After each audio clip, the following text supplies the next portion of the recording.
According to new reports, Justice League is beleaguered by how big their stars are and their schedules. Did you get that? Like the word beleaguered? Okay, so this is coming from Jezebel and Variety. Apparently their stars are just so big and so popular and doing so much that it's so hard to coordinate the reshoots that they need to do.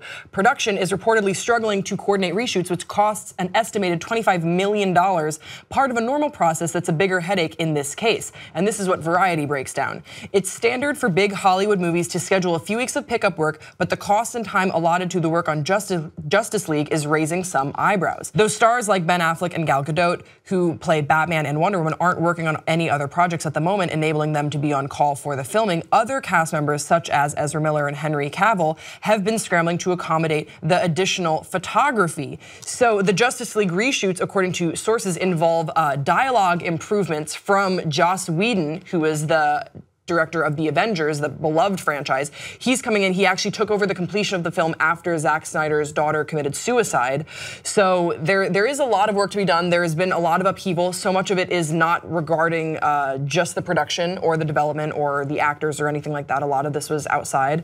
Now, some people are saying that a lot of reshoots, this is bad news. But I think we should all remember that, Rogue One, a Star Wars story, had a lot of reshoots too, ended up being a good movie, but Jezebel would also like to point out that another movie that had to do a lot of reshoots was Suicide Squad, a movie that I saw 2 times in theaters because I couldn't believe how bad it was. I thought I had seen the wrong movie. Surely that was not the right one. Went back again. Oh yeah, it's that bad. So, do you think, Darren, this is a sign of a bad movie to come? Because DC needs Justice League to be good. Yeah, they really need it to be good. They need this to be a hit.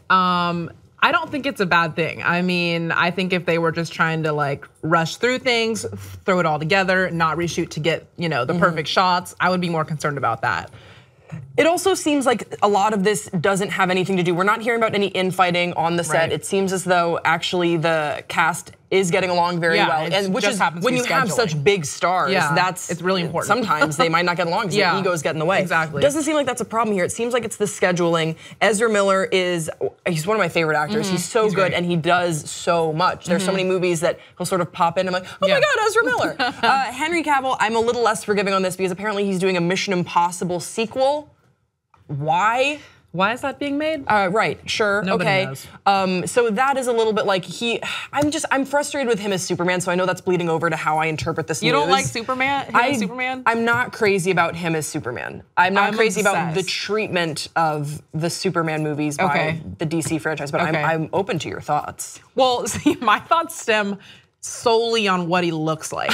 So let's not even go there. He is so your type. I know. He's a tall, skinny white dude. I know. I mean, he's buff, but he's like a trim, fit white dude. So I think this is interesting. I don't think it's necessarily a bad sign, but hopefully what I'm hoping for when they reshoot with dialogue in mind, a thing that was really missing from the DC movies thus far for me was some sort of comedic element, because remember it is grown people dressing up in costumes. You need to have, unless you're doing the full Christopher Nolan treatment where you go The Dark Knight, and unless your movie is only The Dark Knight, then you have to have a little bit of sort of like banter, how these characters get along, and I'm hoping that Joss Whedon, who has done that so brilliantly with the Avengers, can bring that into Justice League. So, I don't know, we want to hear from you guys in the comment section below. Are you concerned about Justice League? Are you a fan of where these movies are going so far? Don't forget to subscribe to this channel, and we will see you next time on Pop Trigger.